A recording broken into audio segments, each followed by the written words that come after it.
Doctor Zahid, দেশ রাজনীতি সংস্কার সব ঠিকঠাক চলছে তো? মোটা দাগে আমি খুব খারাপ চলছে তা বলবো না, কিন্তু আমরা যেটা এক্সপেক্ট করেছি অনেকেই ঠিক সেভাবে চলছে না। আবার আমি ব্যক্তিগতভাবে মনে করি আমরা অনেকে ভুল এক্সপেক্টও করেছি। মানে এই যে আমরা সংস্কার, নির্বাচন বা রাজনীতি নিয়ে আমাদের মধ্যে বিভিন্ন পক্ষ বিবাদে বা বিতর্কে জড়িয়ে পড়ছে, এটা অনেকে মনে করেছিলেন যে এরকম কিছু হবে না, আমরা শেখ হাসিনা পতনের পর সবাই একই রকমভাবে সব কিছু বলবো। আমি এটা মনে করি নাই। সুতরাং যা হচ্ছে সেটা খুব আনএক্সপেক্টেড না, তবে দু একটা জায়গায় হয়তো আমরা একটু রেড লাইন, যেটা আমাদের জন্য বিপদ তৈরি করতে পারে, সেরকম রেড লাইন ক্রস করছে। Other than that it's fine. Democracy মানেই হলো বিতর্ক, ডেমোক্রেসি মানেই হলো সব বিতর্কের পরও আমরা কিছু জায়গায় আমরা একসাথে থাকবো। সংস্কারের জায়গাটা শেষ পর্যন্ত কোন জায়গায় দাঁড়াবে? আমি বিদ্যমান প্রেক্ষাপটে মনে করি সংস্কার খুব বেশি হবে না। সংস্কার খুব বেশি হবে না। আমরা প্রথম কথা হচ্ছে আমাদের প্রধান উপদেষ্টা সংস্কার নিয়ে যে স্ট্যান্স নিয়েছেন, এবারও উনি সুইজারল্যান্ডে গিয়ে দাভোসে ইলেকশন কবে হবে, কিভাবে হবে, ঠিক তার আগে উনি যে স্পিচ দিয়েছেন সেই রকমভাবে, মানে আমি খুব ক্লিয়ারলি দেখেছি ওনার কথার কোনো নড়চড় নাই। তো ন্যূনতম সংস্কার হলে উনি নির্বাচন এই বছর মানে এক বছরের মধ্যে হবে বলে বলছেন, এবং আমরা এই মুহূর্তে রাজনীতির মাঠে সবচেয়ে বড় রাজনৈতিক দল বিএনপি, তারা খুব বেশি সংস্কার একসেপ্ট করবে বলে মনে হয় না। এটা হলো প্রাথমিকভাবে অ্যাজাম্পশন। কিন্তু আমি আবার আরেকটা জায়গায় গুরুত্ব দিতে চাই। দিনের শেষে সব দল আলোচনায় বসবে সরকারের সাথে। আমরা জানি এর মধ্যে সরকার একটা ঐক্যমত্য কমিশন তৈরি করেছে 6টা কমিশনের চেয়ারম্যানদেরকে নিয়ে, এবং প্রধান হলেন প্রফেসর নিজে।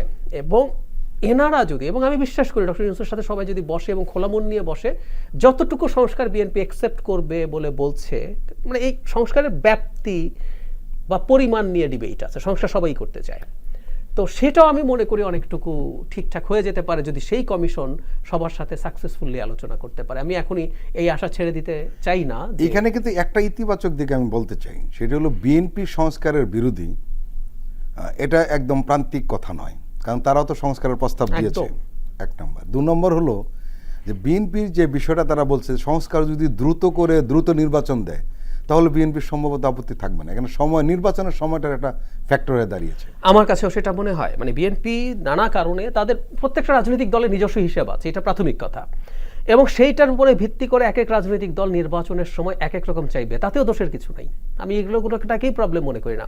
মানে একটা ডেমোক্রেটিক সোসাইটি কিভাবে কাজ করে, বিভিন্ন মত আসে, মতের মধ্যে ডিবেট হয়, হতে হতে কোনো একটা জায়গায় আমরা দাঁড়াই, এই হচ্ছে। এবং যেই জায়গায় দাঁড়াচ্ছি এতে কারো আশাপূর্ণ হবে, কারো হবে না, কারো কম হবে, কারো বেশি হবে, ব্যাপারগুলো এইরকম। সো বিএনপি যেহেতু দেখছে তার দল ট্রেডিশনাল একটা দল, বিরাট একটা দল, যার গ্রাসরুট পর্যন্ত সংগঠন আছে, নির্বাচন হলে সে ক্ষমতায় আসছে এবং সে ক্ষমতায় যেতে চাইবে। I don't have any problem with that. আবার অনেকে আছেন যারা মনে করছেন যে তাদের রাজনৈতিক দল আর একটু গোছানোর সময় পেলে ভালো হয়। কেউ কেউ এখনো রাজনৈতিক দল তৈরি করেননি। আমি সরাসরি যদি বলি, ছাত্রদের 2টো সংগঠন ওনারা ঘোষণা করেছেন ওরা রাজনৈতিক দল তৈরি করবেন, তো তাদের কিছুটা সময় লাগতে পারে। তো সব কিছু আলোচনা করে একটা জায়গায় আমার মনে থাকা, এবং বিএনপিও তাই বলেছে আসলে সংস্কারটা দ্রুত করে নির্বাচন যাতে খুব ডিলেইড না হয়। মানে আমি নিজে একটা জিনিস মনে করি, বাংলাদেশ যে পরিস্থিতিতে আছে, বিশেষ করে অর্থনীতি এখন যে জায়গায় আছে, যে দিকে যাচ্ছে, অর্থনীতিতে বেশ খারাপ কিছু লক্ষণ আছে। এবং এটা মানে এই না ডক্টর ইউনূসের সরকার খারাপ চালাচ্ছেন, এই ধরনের সরকার, মানে যে সরকারটা আর 1-1.5 বছর আছে, সেই সরকারের সময় ইনভেস্টমেন্ট বা ইনভেস্টাররা ইনভেস্ট খুব বেশি করবেন, এটা খুব স্বাভাবিক। সো এসব কিছু বিবেচনায় দেশের জন্য নির্বাচন খুব বেশি পিছিয়ে যাওয়া ঠিক হবে না।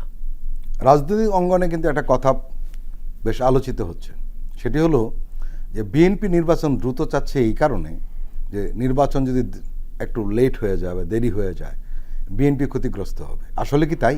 বিশেষ করে তৃণমূল পর্যায়ে কিছু লোকজন বিভিন্ন অপরাধমূলক কর্মকাণ্ডে জড়িত আছে, মানে যেই কাজগুলো একসময় আওয়ামী লীগ করে সমালোচিত হয়েছে, সেরকম বেশ কিছু কাজে, উইচ ইজ ট্রু।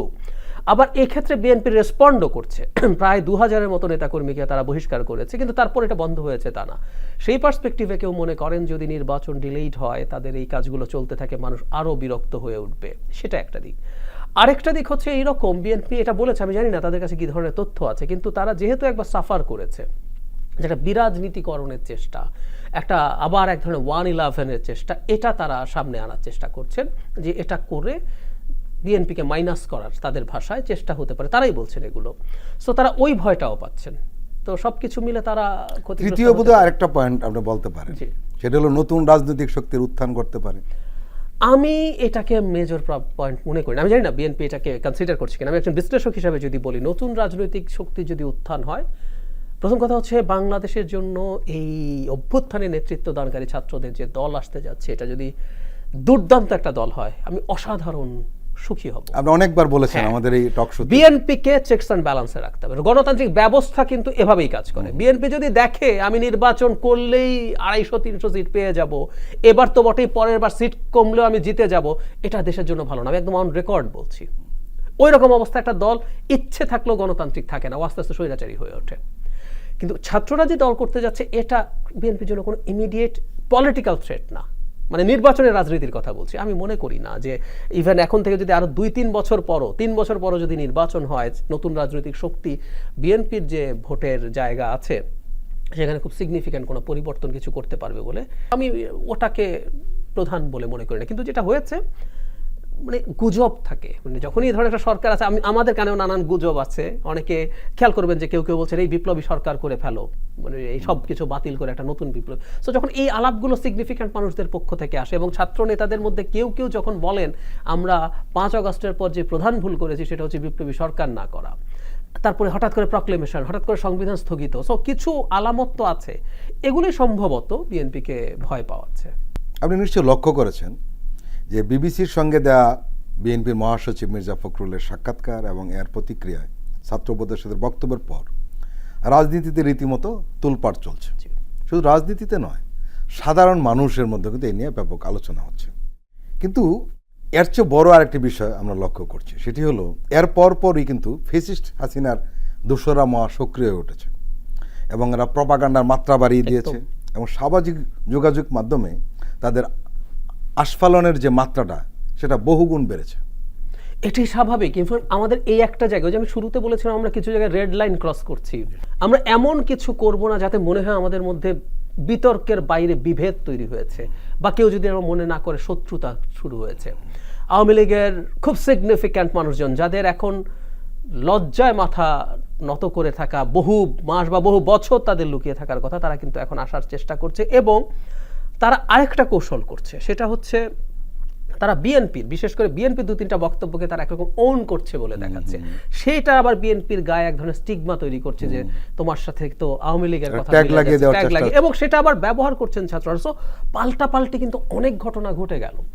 একটা জিনিস খুব ইম্পর্টেন্ট, দীর্ঘদিন থেকে আমরা বলছি, সরকারও বলছে যে সরকারের বিরুদ্ধে ষড়যন্ত্র আছে, কোনো সন্দেহ নাই। যে পতিত স্বৈরাচার, তাদের অকল্পনীয় পরিমাণ টাকা আছে, সেইটা নিয়ে তারা চেষ্টা করছে, তাদের লোকবল আছে, প্রশাসনের এখনো সব তাদের লোকজনই বসে আছে, বিভিন্ন জায়গায় বসে আছে। ভারতের মতো একটা শক্তিশালী দেশ সব কিছু দিয়ে আমাদের বিরোধিতা এখনো করছে। তাদের মিডিয়ার ইন্টেন্সিটি একটু কমেছে, কিন্তু তারা কি আমাদেরকে সেই অর্থে গ্রহণ করেছে? উত্তর হচ্ছে না, এখনো না। সো এই ষড়যন্ত্র যখন হচ্ছে, ষড়যন্ত্র সব সময় খুব ভালো গ্রো করতে পারে একটা উর্বর ভূমিতে। কোন উর্বর ভূমি? যে ভূমিতে ঐক্যের সমস্যা আছে। আমরা এখন যদি এটা হয় যে আমাদের ওই রেড লাইন, আমরা ডিবেটের একটা রেড লাইন আছে যেটা ক্রস করলে মনে হয় আমাদের মধ্যে ভাঙন তৈরি হয়। আপনি একটা কথা বললেন, এটা আমার ভালো লেগেছে, যারা আমরাও এই বিষয়ে উদ্বিগ্ন, সেটা হলো বিতর্ক থাকুক, কিন্তু বিভেদ হলে তো সমস্যা। বিভেদ হলে সমস্যা, মানে কোনোভাবে হলে ওরা ঢুকবেই।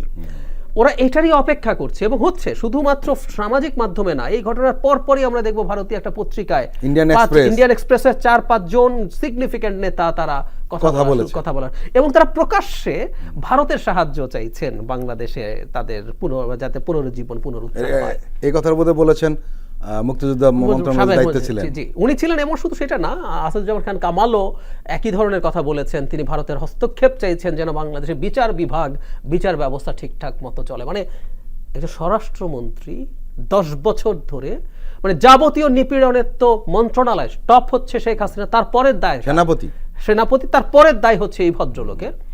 তিনি ন্যায় বিচারের কথা বলছেন, তিনি ন্যায় বিচার চাইছেন। বাংলাদেশে ন্যায় বিচার আছে, আমি প্রায় বলি যে আসুন দেখুন, তারা জেলে যেতে হবে তাদের অপরাধের জন্য, কিন্তু বিচার বহির্ভূত কিছু তাদের উপরে হবে না। যদি হয়, টেকনিক্যালি বলছে, আমরা প্রতিবাদ করবো, এবং হয় নাই, হবেও না। আমি খেয়াল করলাম, এটাও খুব সিগনিফিক্যান্ট, এই ঘটনার পর আমাদের একজন খুব গুরুত্বপূর্ণ উপদেষ্টা ডক্টর আসিফ নজরুল একটা ফেসবুক স্ট্যাটাসে এই দুই পক্ষ, মানে ওটা ওনারও চোখে পড়ছে যে আমরা সম্ভবত রেড লাইন ক্রস করছি, দুই পক্ষের প্রতি উনি একটা সমঝোতার আহ্বান জানিয়ে স্ট্যাটাস দিয়েছেন, যেখানে দুই পক্ষই যাতে পারস্পরিক অবিশ্বাস থেকে সরে এসে একসাথে থাকে। উনিও তাই করেছেন। সো আমাদের এটা আসলে খেয়াল রাখতে হবে।